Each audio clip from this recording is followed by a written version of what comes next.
guys liked the World War II exhibit, and if you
Good morning.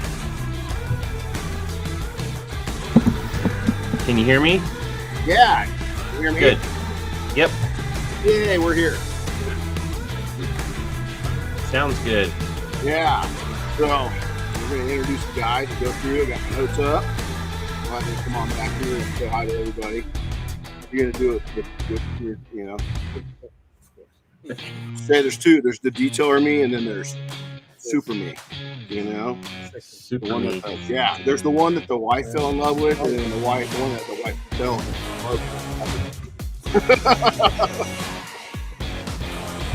with. Chris, it's been a fun group. And we didn't wait to get to know each other. We just went straight into, that side. Yeah. Yeah. You'll love it. You'll love it.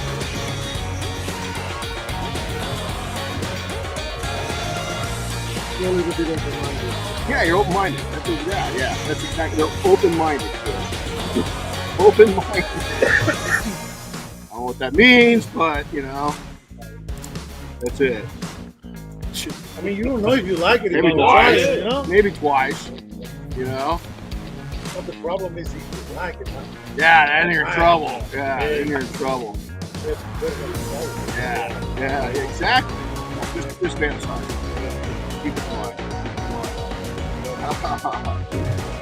Everybody's going, what the hell are they talking about? You guys have no clue.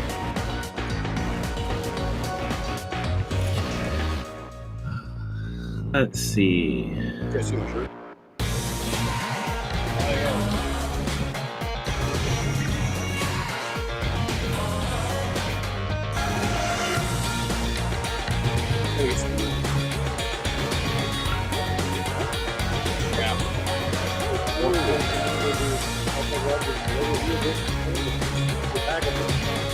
Yeah, do something.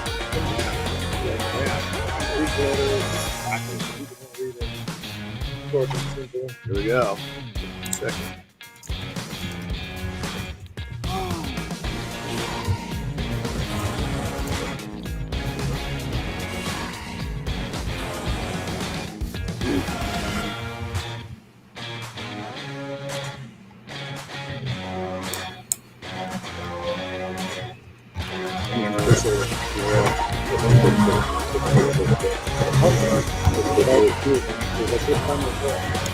Going hard. Yeah. Look at Mafia. Hey, welcome, Renny Doyle podcast, and I'm getting weird text messages from the Mafia. Yes, I'll be your hero. Will you be mine? You already are mine. So see, Samantha.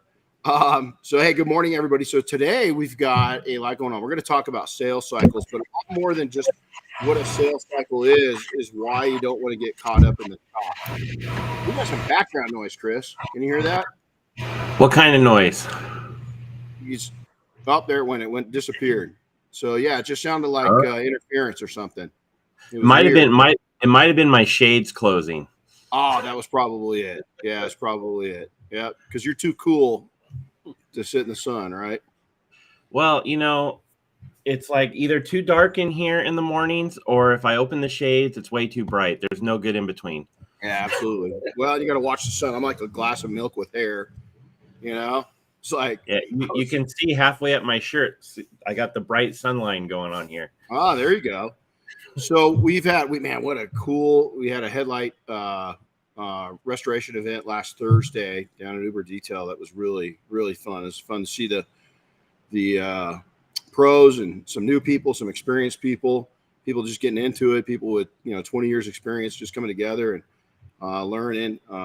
We had a great weekend. Rip and I rode quite a bit, and we took him to the Ghost. Have you heard of the Ghost? I heard a new story about why all the horses freak out at this one corner. Well, if I would have known this story before, I probably would have made him go over there, because I'm lucky, he didn't bolt.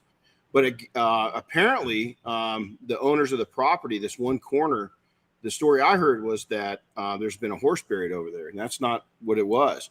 Is that they that over there was all Indian. It was all part of their summer camp, and they said there were as many as 10,000 would come up during the summer and spend it up here in Big Bear. Well, they've been finding burial items in arrowheads, like a lot of pieces. And so the owners think that there's actually it could be somewhere in there that maybe somebody's been buried there, or it was they don't know, but the horses do not like to go over there. And so I didn't know that story beforehand. So I'm like, Rip, get over there. We're going to break you of this. No, we're not, because, he's bigger, but he did good. He was a good boy. Didn't toss me. Just told me, I don't really want to be here. So it's funny, because, a dog, you think of a dog, a horse, completely different, right? It's unreal to think about how much they're alike, because he got over in that corner and he was looking back at me like I was going to protect him. I'm like, okay, it's bad enough when my dog does that, but when, a 1,300-pound horse does that, and then he decided that if he didn't have to look at that corner and he was there, if he turned around, that he was okay, as long as he couldn't see it, But even then, he wanted to get out of there. So we had a good week. This week, I'm going to bring these guys up real quick, and we're going to get into the sales cycle thing. This is really important, because we're not wondering what the economy is going to do. We're seeing what the economy is going to do. We're feeling it a lot of places more than others. We've got people putting it in. Good morning. Good morning. Good morning. Good morning. First from Puerto Rico says normally that happens on Indian burial grounds. Yeah, it does. Well, we didn't know it, and they're not convinced of it, but I mean, finding some what looks like jewelry pieces and different types. They found one arrowhead that I think they donated it, and they said that it was like 3,000 years old, and it was from a tribe that's not from here. That it was an arrowhead not from this area. It was from an arrowhead that another group of Indians used in another part of the country. So it's like, whoa, that's kind of trippy, Well, I'm just waiting. I'm just waiting for the TV to be on static when I get to the shop later and stuff like that, and the poltergeist. Right? Yeah, that's Well, don't tell Rip that. Okay, so cool. Hey, come on up, guys. Come on up. I'm going to have these guys stand behind me real quick, and we'll have them just say hi, where they're from, and so we got an intern here, so. And then you guys can go sit down. So introduce yourself here. I'll get out. Yeah, of the way. Get out of the way. Step on up one at a time. Start with our Right, come on, don't be shy. Edwin Olivares from Pembroke Pines, Florida. Okay, now do that without the glasses. It's not the same. But you gotta I go know, slower. but do it without the glasses. More seductive. Now Hey, sit. Yeah, no. Hey, how's it going? Hey, Edwin Olivares from Pembroke Pines, Florida. Now put the glasses. This is my fantasy. Put the glasses back on. Ain't Look that at sexy? Yeah, Hey, right. Yeah, Chris, he is. what do you think, huh? Yeah. What do you think? Look at that. I don't He's know. got a surprise I don't for you know. when you get here. I see the smile. He liked it. You did. I see Chris smile. That's He he liked did. it. He did. I Yeah, know, I yeah. know. Did you see that? Yeah, I'm not going to go there. Go ahead, guys. Nick from Paris, California. Rich Goforth from Urbana, Ohio. Corey Lips from Midlothian, Texas. Hey, Corey. Sean O'Reilly from Soldotna, Alaska. There you go. There you go. So we got him. Go ahead and have a seat, guys. Get comfortable. We got him from, and you know what? My pet fly's back. We haven't had a fly all week, and now all of a sudden, he's back. He's back. So we got him from coast to coast, from everywhere. It's pretty cool. All right, so let's jump into this. So sales cycle waves. So what's a sales cycle? Really, the official word for a sales cycle is kind of the process. We'll get into that and what it is. And a lot of people, we hear that, man, I'm so busy. I'm so busy. And I'm going to tell you, whether you're brand new, whether you're a freshman, sophomore, or senior in business and entrepreneurship, is you need to keep onto your system, your sales cycle system. Is that we have I don't know if you've got that. Do you have that graphic you can put up, Chris? Might be a good way to kind of show them how we explain it for those that are watching. For those that are listening. Yeah, give me a second. No, I'll just keep going. And so, it's right now going into this I'm in a real estate investments, everything else that entrepreneurs should be doing. And it's not that is the economy going to slow down? The economy is slowing down. Hot markets in real estate is properties. They're still selling, but they're sitting there for a while, and you're seeing reduced. And now the hot ticket thing that's happening is, hey, the seller is willing to give you credit towards interest. So they're basically saying, hey, we'll reduce the price of the house. Or, at the end of the sale, which is a fancy way of realtors and brokers, is not lowering the price, but telling them they'll lower the price. So we're seeing it in some real hot markets. The other thing that's happening that I've been paying attention to for the last 25 years are the ranches. And so when the big money, and I'm not talking a little ranchette, like my property, or I'm talking a ranch. I'm talking a small one that's several hundred acres, all the way up to the big ones. Okay. They are taking and really slowing down. And so when the big money's starting to slow down, it's an indication it's going to flow down. You look at the supply chain issues that were happening. All these things that we're going to talk about are reasons to keep a really solid sales cycle. And this graphic, you guys have seen it. He's got it up now. It shows it that the smartest, the most wise entrepreneur stays on top of their sales cycle process. And so what most people do in business, especially in the service business, is they say, I'm busy. I don't have time. And what they do is, all of a sudden, when things change up, or somebody new in the market comes in, or somebody else in your area is doing their sales cycle, is doing all the different steps and tools right, they're going to start gaining market share from you. And I don't care if you're brand new, or I don't care if you're a 25-year veteran, is that you can take and let up and let go and lose some of the ground that you've gained by not keeping on top of it. Now, if you're that busy and you're that successful, outsource this thing. It's not that expensive to have other people helping you within this process. We're going to go into that today. Right now, you guys have heard a little bit of this. We're going to dive in a little deeper.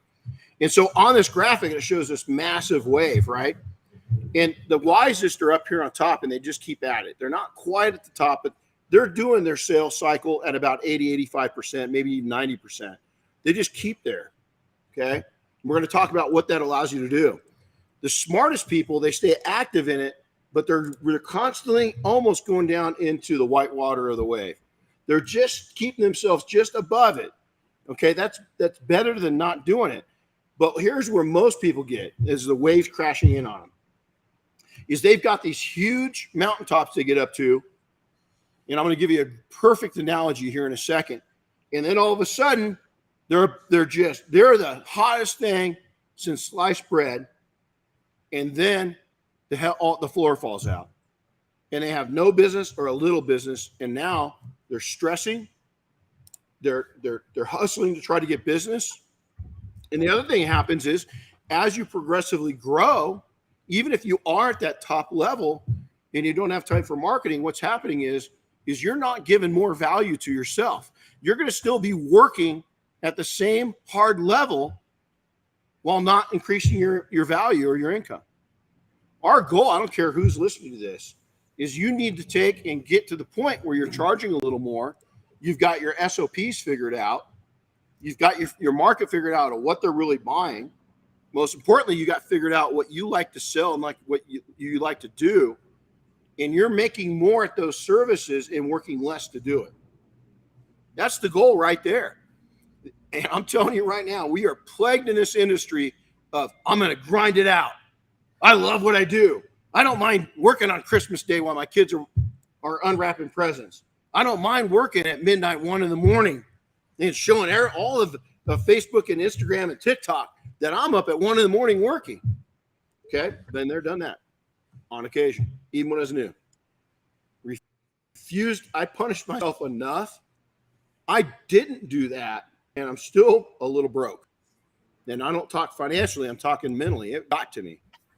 And one of our really good friends that was at training, she mentioned she really feels that a lot of service businesses aren't burned out, is that they built their business up and they don't know how to run a business. And it's got them by the tail and it's swinging them around. And I think that's a great, Angie shared that. And that is a perfect analogy about what most people get caught up in. So you want to take and stay on that wave, just like a surfer. You look at these, and I don't surf, man. His body look like it surfs, it doesn't surf, just doesn't surf. I ski, but surfing, man, my daughter's pretty good. Boogie board. I'm good at that. You don't have to stand up on that damn thing. I got good balance and everything, but I just never got into the surfing thing, right? It's funny, kayak, all that other stuff, I can do it. But, as Darren got better and better at surfing, we're in Hawaii, is that, she would catch that wave, man, and she'd just keep going down the beach. It's catching it, and she'd get off and paddle back out. And, I'd follow her because I wanted to watch her. It's my daughter, right? I'd follow her down the beach, but man, she just kept getting better and better riding that thing. Then she'd start back up, and it was pretty cool to watch it. The same thing is, you want to allow the wave to carry you through. You don't want to take and get caught up in that crunch, that white water. You don't want to get underneath that and it's just tumbling you underwater. I did that several times throughout my careers. I'd get up here and it would just be so hard to get out of it. So let's go into this a little bit. So it's not about selling something, believe it or not. It is, but it's not. But when I'm communicating, when I'm doing my sales cycles, when I'm doing my pitch, so to say, really what it's about is building up and keeping it at the top spot. Or if you're getting to that top spot, it's really about, and here's why, there's a really important factor to this, is it's about taking and convincing people that I really do know what I'm doing and that we really have great service and a great experience. We bring a lot of great value. We can solve their problems. But really what it's about is getting them to do business with us and then them telling other people about our business and services. That's really what it's about, is building up so much trust that they're willing to give us their hard-earned money for a service. And then they're so excited about giving us their hard-earned money in what they received that they tell somebody else about us. We want to convert their friends into customers too. That's really what it's about. Every single time somebody walked in my door, my idea is to give them a great experience. Is greet them, be nice, be friendly. Even if they weren't so friendly, is kill them with kindness. Bob Phillips, CEO of PNS, kill them with kindness. He says that to me all the time. Kill them with kindness. Kill them with kindness. And I love hearing that. And it's true. Kill them with kindness. Is just be kind. Don't be strict. Don't be a police officer in your business. Now, times that you're not going to do things, right? But you can smile and say, no, thanks. Okay? And there's times I say no. We mentioned it the other day. As I said, what's the most important? Customer's always right. No. Mm-mm. Now, if one of my staff members blew it, I'd correct them. But if somebody went out and started going after my staff, I protected my staff, my reputation, is we would kindly correct people on what the facts were. We just wouldn't sit there and shake our heads. That can get you in more trouble than anything. That's part of your, believe it or not, part of your sales cycle. So it's not just about selling something. It's about building and keeping that top rated or getting to that top rated for those guys that are new. You might be 25, 30 years into this. I'm going to tell you right now, if you're not staying on top of your marketing, what somebody around you is, and somebody's building up, you're allowing them. Now they can still build up, but you got to stay in front of them. And by not staying on all the activities, email marketing, staying in contact with them, using your software for appreciation marketing, sending them out thank you cards, connecting with them, random acts of kindness, doing cool things in your community, doing cool things in your industry, showing that you got a heart. All those things, believe it or not, come back to building up your reputation locally. And when they see you doing cool things in the industry, what's that do? You're supporting the industry, but really what you're telling your crowd back home is, man, this guy's connected. This gal's connected. They're doing good things. That's what it's telling them. Now, the best marketing stabilization is to get on top, and they never. Those who are the best. They're going to work their way to get to the top. Now, do I want to? That doesn't mean the biggest. For a short period in my career, I wanted to be the biggest. It took me the same time it took me to build to the biggest. It took me to unbuild to smaller. Because what happens with a train? You get a train moving, can't stop it. You just can't slow it down instantly. It's like a big rig truck, anything with volume. And so why? Well, I realized real quickly that bigger wasn't better. You know, I had a football coach who used to tell me that all the time. Hey, man, don't worry how small you are. You know, you're big this way. You're not very big this way. Just go out and level people. You know, you're not as tall, but you're bigger. Just go out and just knock them in the teeth and make them. I didn't know what snot bubbles were. Just go make them blow snot bubbles. And you know you did the job when you made them blow snot bubbles with a little blood in it. You know, unfortunately, I don't know if they allow that anymore. You know, I don't know if they coach that. But all these different things as a leader in the market, whether you're brand new, one of you guys, a couple of you guys are just really starting out, right? Don't be intimidated by the competition. Appreciate what they've done and just go out and show you can convert people. I mean, maybe 1 or 2% of the driving population is looking at a detail. Take those people. I had a great conversation with Paul, the founder of Chemical Guys. Great guy, man. And that's what he told me. He goes, you know, all these different chemical companies got it wrong. We're not. You guys are all competing for the same detailing clients. I'm developing them. I'm looking at the first car owner. First time the kid gets on YouTube, starts looking around, gets on social media, starts looking around, and we attract them. And I thought that's brilliant. He's not even competing with most of the chemical companies. He's going out and creating people that have never detailed before in their lives, and then trying to get them to do the same thing. Spread the gospel. Spread the gospel. You know, if you go back in biblical times, and I don't really care what faith you're in, but let's talk about the Bible right now. Jesus operate by himself? Nope. He had one guy above him. What did he have? He had an army around him. Okay? This isn't new. This is thousands of years old. It's always been there. You go back to the ancient warriors, the ancient armies. We're still using tactics of those ancient armies. You know? And sometimes what are special forces? They're smaller teams. They get shit done. So you got a big army, maybe not as well trained, maybe not as well dedicated, maybe not in it with their heart. What's a special forces team going to do to those guys? They're going to decimate them. That's what you are. You don't have to be big. Bigger's not better. Better's better. Always remember that. And so while amateur entrepreneurs live in that chop, they're constantly, they get up, they take a breath, and they get rolled. Okay? And so get out of that chop. How? Constant marketing. You got to develop a system, a sales cycle to where you're bringing in new people as you're building. And as you build, you're bringing in the people that already trust you. At some point in your business, you can never stop developing new customers because you're always going to lose customers.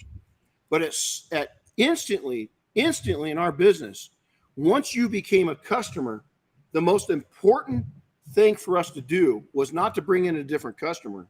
It was to keep you coming back, because you've already chosen us. You already trust us if we've done our job. The shame thing is that most entrepreneurs don't go back and support their existing customer base. They're constantly hunting for new ones. You've got a whole pool of people that trust you. Why aren't you staying in contact with them? What are you doing? Why aren't you trying to convert them into an army? Okay? Why aren't you Pied Piper in your local market?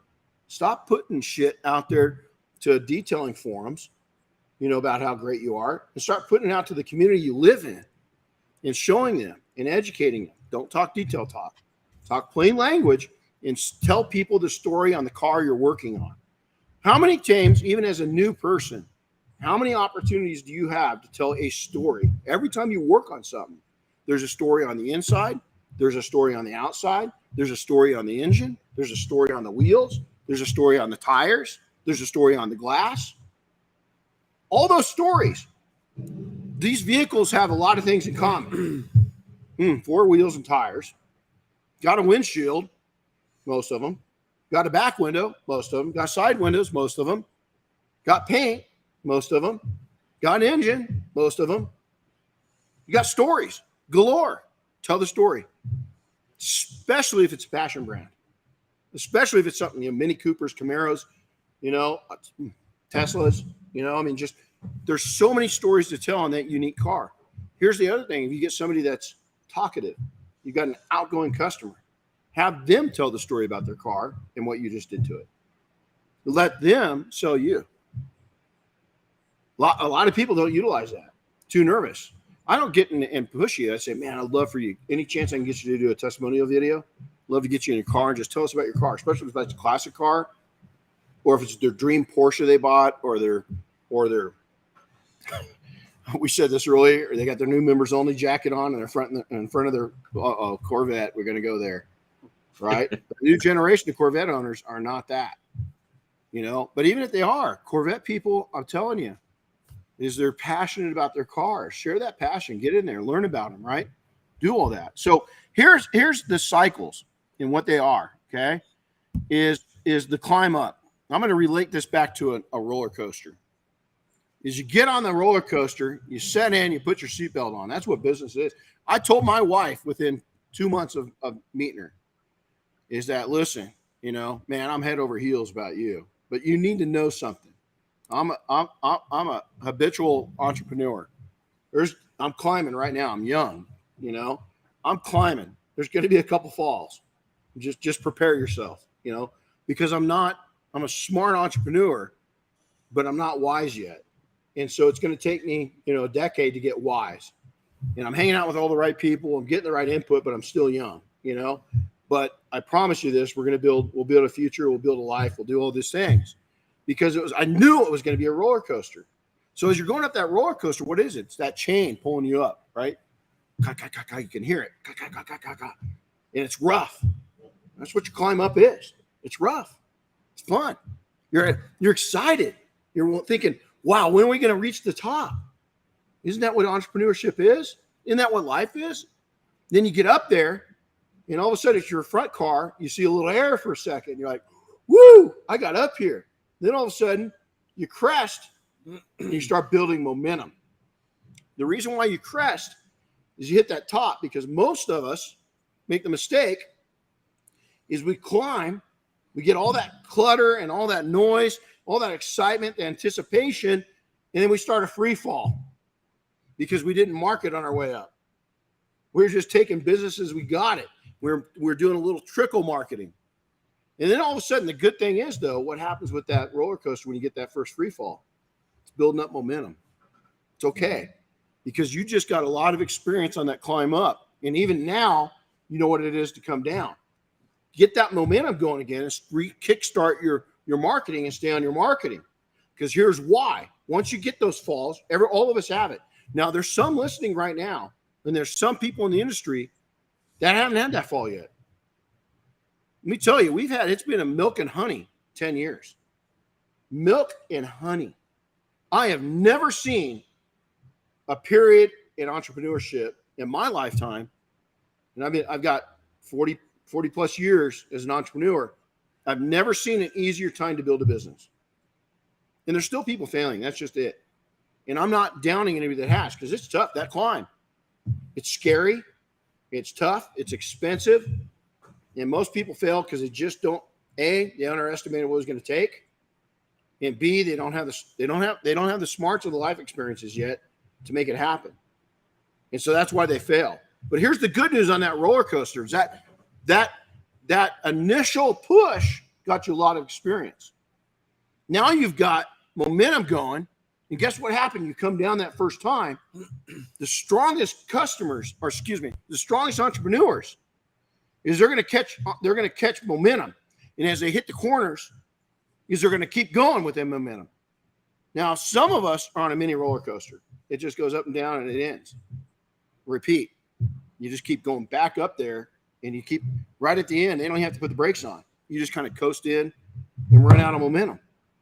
The most advanced entrepreneurs of small businesses catch so much momentum, they don't ever have to be connected to that chain again, and they're doing loops on its own.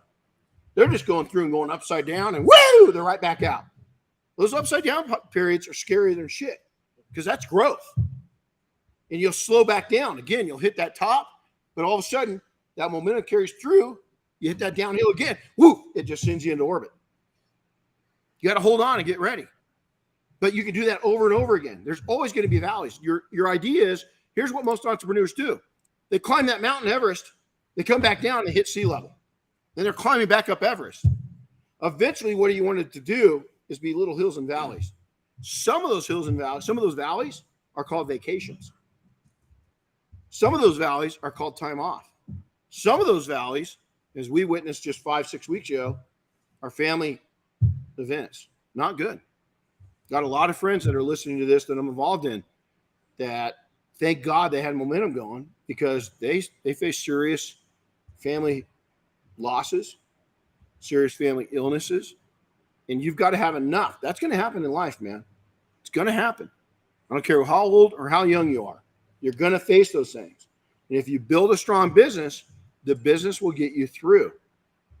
That momentum won't just carry you through the shallow times when money's a little tight. Matter of fact, I'm going to tell you this right now. Some of the most progressive detailers, some of the most progressive small business people I know, they didn't just get through 08. Some of them started in 08. And some of them are millionaires. Few of them are multimillionaires.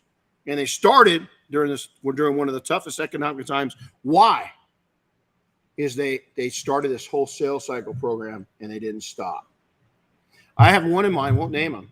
They stopped because they got into, they've kept at it. I just got a newsletter from the other day. But they didn't push the accelerator to the floor. What they've done is they've kept their momentum up, and by getting newsletters still from them, is they're staying active and they're telling their market, hey man, they're educating. They're showing it. But what they've done is they start other ventures. Is they've gone into other things. Detailing now is one segment of their income. How freaking amazing is that? It's amazing. But yet, here they have. They've reached Everest. They didn't stop at that. They kept going, and they've kept it. What they've done is they've been able to take and stay at the peak longer than anybody. Is they've put their company onto oxygen at above 20,000 feet, and they can stay there. The people that aren't climatized yet, Alaska. I've been up on the base camp. You're telling me that your wife been to base camp of Everest. I've been to the base camp of McKinley. That was tough enough. That was a tough go. Just getting to that base camp, people die. Matter of fact, on our way back down from base camp, 2 people died crossing the river. There was a 3-person party. We saw them. They said, hey, we're heading down. We got to get out of here. We said, man, the weather's not good. They said, we got to go. Well, across the raging river, and it got them. So you got to be careful. So here's the thing, is you want to keep that momentum going. My number one goal is going back is, again, through outstanding customer service, through delivery of what we offer, not below, at and above, always a little extra, is through education of educating our population base, not just our customers, because, again, my idea is going back to Paul, the chemical guys, is I want to convert people into new detailing clients. People that never had a detail, that's really who we were after. Because people that have had a detail done are used, especially back in these, when I started, are used to one thing, cheap. And I wasn't cheap. So I really wanted to get people in, convert them. At some point, all of us were converted. Is that I love cars. The Lime, Porsche brand, just dear to my heart. Just dear to my heart. But really, I love cars. And I'm a connoisseur. I love it. I love tennis shoes. connoisseur. I love it. When I was young, a kid, I remember getting a pair of Nikes. And I had to go in. I collected bottles. This is back when you turn bottles in and get cash for them. I mowed lawns. I did all kinds of stuff to get my first pair of Nikes. This is back when Nike launched. Here I was, one of the poorest kids in our school. But about 2 months after Nike came out, who sported a pair of Nikes? Me. Why? Because I went and bought them and worked for them. Well, that set a new level goal. Reebok was introduced when I was in high school. I had the first pair of Reebok in my high school. Again, one of the poorer kids in school, but I got a pair of Reeboks. Why? I worked for them. I set that standard in my life, and even though I didn't have the money, that was a priority to me. I'm looking for those customers. I'm looking for a person that drives a Subaru, that drives a Toyota. You know what? I've worked on some of the most extreme vehicles in the world, but the average Joe was still my client. Those are the people, because I could help them. I could do something of value with them, and I never turned down. I remember one time after we did Air Force One for the first time, a gal called me up and she goes, "Well, my minivan, it's not Air Force One." And I said, "It is to you. And the president doesn't pay for that shit. You do. We'll treat it even with kid gloves like it is Air Force One to you." I won her over. She didn't have the budget to use us. She was looking at crackhead detailers. These guys we called crackhead detailers. She was looking at that. We're 3 times the price of them. Who'd she go with? Who did she use once a year from that time on? Guess what we did? We sold her product. She maintained her van. First time we did it was Dirty Mike and the boys. They had a soup kitchen in the back. It was horrible. If you guys don't know what that is, look at it. Chris just found out what that was, by the way. And so they had a soup kitchen going on, right? So we taught her and educated her how to maintain her car. She didn't have the money to bring it in every quarter, every 6 months. She brought it in the start of summer, every year, probably for 10 years. But from that point on, her car was pretty balanced. She did a good job maintaining it. Well, guess what happened? Even though she's only bringing it in once a year, the price didn't change because it was pretty easy to work on. And I want to tell you this. Guess what she did? She was a housekeeper for people with money. You know what she did for us? She developed an army. A lot of times when we serviced her car, when coatings came out, we coated her car. How much did we charge her? Nothing. Nothing. When she calls up and spills something, how much would we charge her? Nothing. Why? She was telling so many people about us. We wanted to gift her something for gifting us. We never forget, and I'll tell you, average Joes will do that for you. We worked in the realm of the top level, the cream on top of society. I skipped those guys. We did work for them, but I didn't go after them. Why? They had zero appreciation, most of them, for what we did. Matter of fact, they wanted to put us down more than build us up, except for a couple of them. You guys have heard me mention my mentor, billionaire, not him. He built us up. Everybody from our newest person to me, he built up because he was a poor guy that made it to a level most people, even rich people that start out, just don't make it to. So let's talk about the process. So we're going out. It's not all about selling something. It's about offering somebody outstanding service, about delivering. It's about educating. It's know when to sell.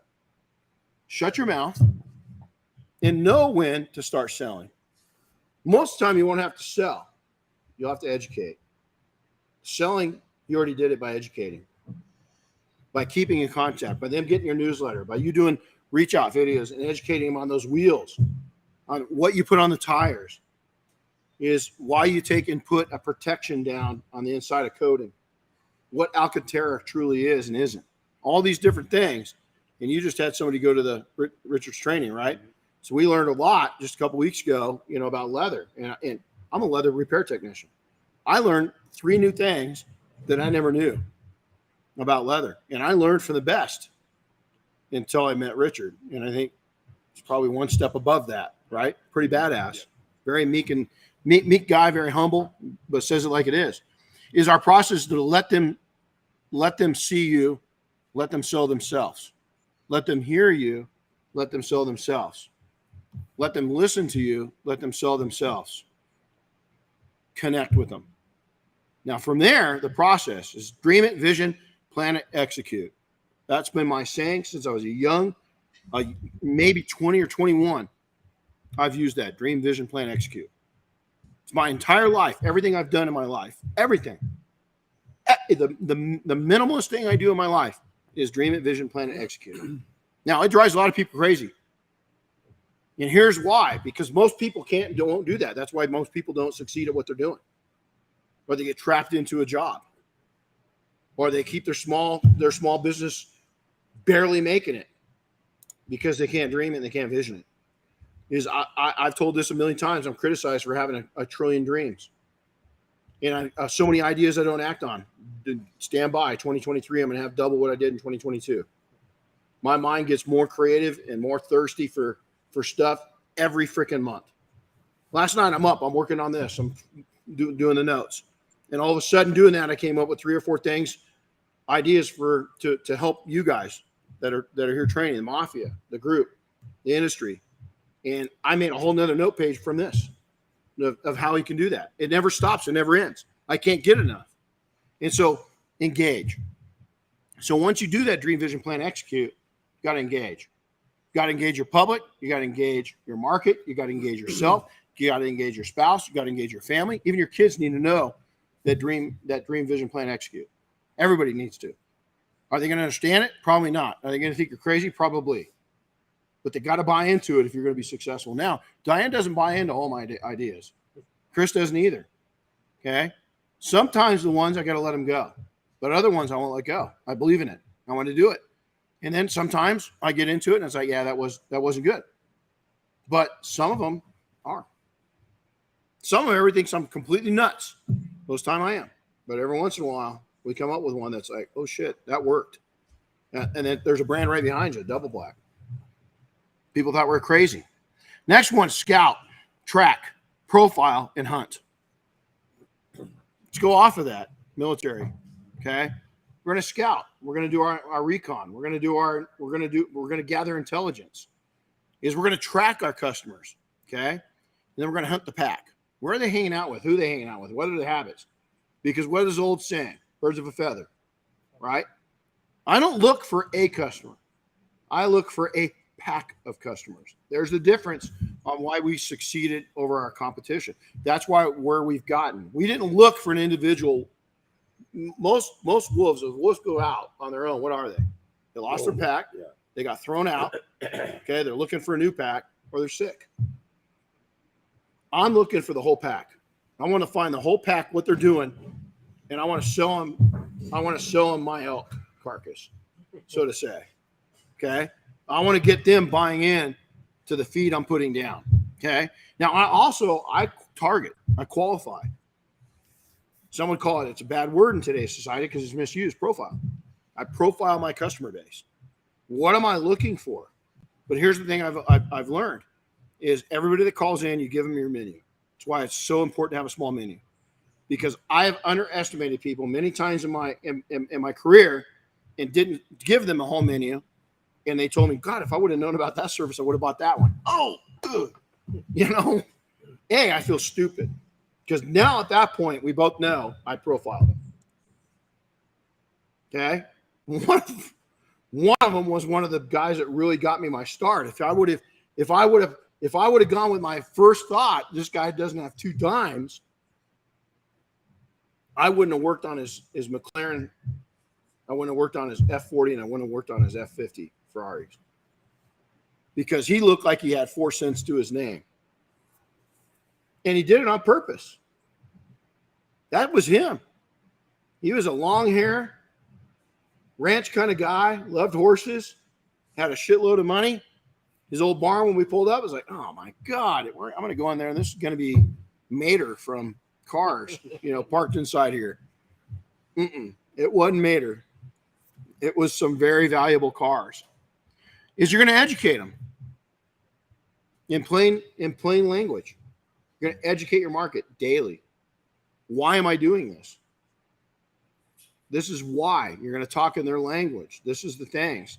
If you own, and do you take and share the same things? Yeah, I share the same thing on different models and then hashtag it so that model finds out. I might do 7 different clay videos, 7 different exfoliation videos on 7 different models because it's got a different audience. And the industry is going to say, oh my God, dude, really? I don't care what you think about me. I'm not talking to you. I'm talking to the Camaro owner. I'm talking to the Tesla owner, and I'm talking to that Porsche guy. I don't tell them that because I don't want them to know. But I targeted that audience with that video. Now, is it repeat? Yeah, some people will say it's repeat. But when I hashtag it right, the new people is what I'm after. And some people, how many times does it take to hear something? 12 to 15 times before you get the message. Okay, so if somebody watches that 7th video on claying, they might have just got it. So repeating, who cares? Okay, present it. Present your entire menu and then build trust up. When I switched my company from a company looking for sales to a company looking for people to trust me, it changed the game. When people trusted me, it changed my income. It changed the ease of hunting. Matter of fact, for about 10 years, we didn't give a price over the phone. Why? People just called to schedule. Didn't care. They knew, yeah, they're expensive, but they didn't take advantage of us. That was the message that got out. And we never had to take. Now, did we change the? No, only if needed. You could have a Porsche 911, a black and a black, in the same condition, and the price was exactly the same. If that car had problems, it had paint splatter, we had to work with a little bit of that yesterday, or it had some scratching, it had some rids. Well, that changed it, and we explained that to the customer. But we built up enough trust where we didn't have to worry about it.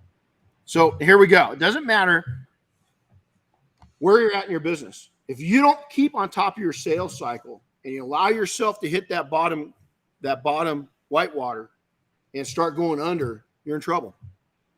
If you're a god in your market, and you're top of your game, somebody is going to dethrone you if you don't keep educating and don't keep putting the word out there.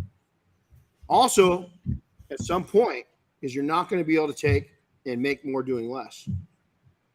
Is that you're going to take, and what happens if you go from a service from $600 and you increase it to $700? Then you're not increasing the volume work. You're increasing the amount you make. And by educating people, it allows you to do that over time. And it allows you to do it very well. And so freshmen, if you're brand new to the group, and I hate to say this, but brand new to the industry, is that you're 5 years or newer, really, 4 years. You're still a freshman. Okay, it takes you a bit. For you sophomores, 5 to 10 years in, this is going to really stabilize you.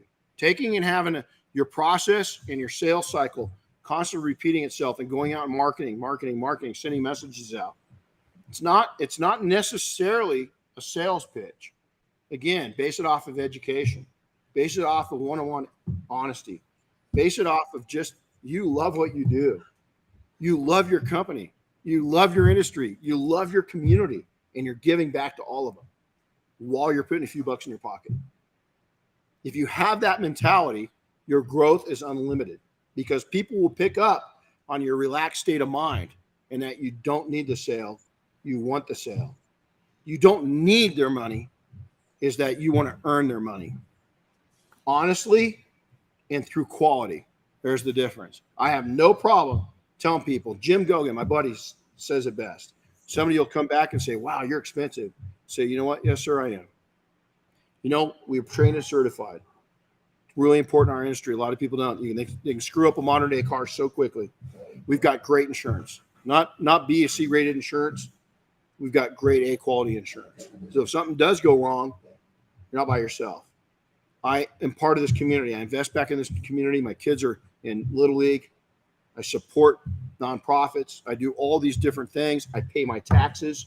Most of my competition don't. So you're right. I am a little more expensive than other people. When you answer them that way, the a-holes aren't going to care. But the common people in your group that are doing the same thing, they're out grinding it and they're doing those things. They can relate to that. They appreciate that you're above board. The people that want cheap, they won't appreciate it. Is that your customer? Nope. Could it be your customer? I'm still very nice to them. Kill them with kindness, smile, because he could come back. I've had people do that. God, this one guy was couldn't stand this guy. And he finally came back and he goes, I'm going to give you a shot. Ended up being a great customer. He's actually a great guy. He's just kind of hard to deal with, but he was a great customer. And his money was just as great as the other ones. I loved it. He ended up being a consistent customer in our base. So now all of you junior and senior entrepreneurs that are long into it, this keeps you on top. This doesn't allow anybody breathing room. Because you got to remember, man, this is competitive. And when people see you being successful, they're going to come after you. They're going to start businesses up. They're going to come after you. They're going to target you. You're going to have arrows in your back. You're going to have people try to get to your throat and cut your throat. If you keep on this and you keep the message, what you're doing is you're sending a message to all your troops constantly, and they won't let that happen. You've got a protection. You've got a shield around you called your customers. But if you stop communicating that because you're successful, that army shrinks. You're on your own a little more, okay? Now, all of you is that if you want to take and get to that premium level, now the premium level doesn't mean this. Chick-fil-A is not a premium restaurant. I'll take their profits any day. Any day. They're successful. Some of the top-rated steakhouses, they're successful. You got to choose who's your customer. Figure it out. They buying chicken? They buying a spicy chicken sandwich? Or are they buying a really good steak? Are they going out for an anniversary? Or are they coming out after a soccer game? Each one's got their prospective market, and both of them do real. I don't want to be McDonald's. That's just not me. Now, would I buy a McDonald's franchise? Oh, yeah, the right one. I wouldn't want to right now. Why? This is the other advantage that we've got. Why are all these big companies having, including, what's the biggest company in the world right now that I guarantee you probably is going to be at my house today? Amazon. What are they doing? I see it when I'm down the hill. They've got a couple warehouses. Help wanted. They're hiring constantly. That's their weak link. We don't have that weak link. We do, but you shouldn't. Shouldn't be hard to attract the right people. If you're a good follower, you've learned how to follow, you're going to be a better leader, and you're going to know what your followers, the people that work for you, are looking for, and you're going to keep good people. You only need, again, to be successful. You only need you if it's a lifestyle business. If you want to build a micro empire, you only need one or two more, and you can do very, very well.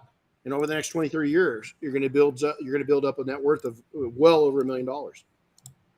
Maybe 2, maybe 3, maybe 4. It's up to you how well you invest.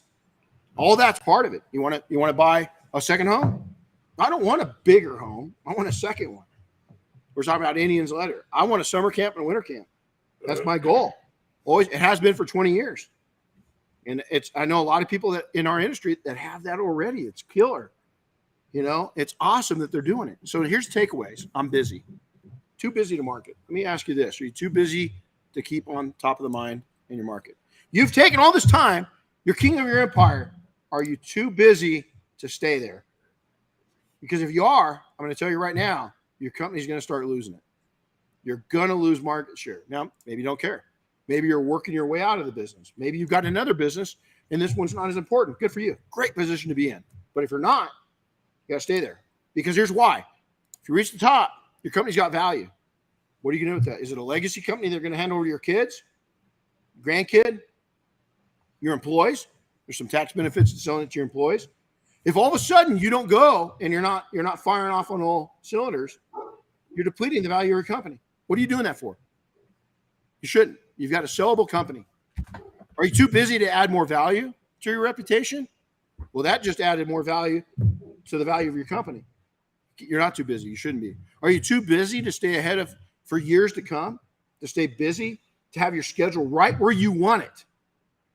Plan vacations, plan getaways, plan industry events, plan time on your boat, plan time skiing, plan time with your kids, plan time with your grandkids, plan time with your dog, plan time with my horse, with my wife. All these different things. Are you too busy? Because that's what it will bring you. I hate hearing that. I hate the word. I shared it with you guys. Busy. Are you too busy to be the local authority? A lot of you are too busy trying to become the national and international authority, and you're not even your local authority. You want to change the game for you? Be the go-to in your local area. Are you too busy? You're working for less, and you're not going to earn more? Because if you continue your sales cycles right in your marketing, your income's constantly going to go up. The average, let me give you a number. The average active sales cycle company in the world averages 18 to 24% more growth than the companies that aren't. That's across the board. Do some research. Check it out. Not bullshitting. 18%. Now that number came, I texted one of my mentors last night. And I said, hey, I'm doing this. He knows everything.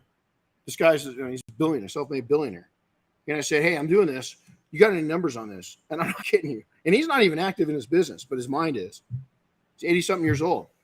5 minutes later, he sends me, he goes, yeah, read this, read this real quick. And it's some kind of report that he did just a couple years ago, and it had those numbers in it. I was like, damn, that's cool. You can't just be too busy.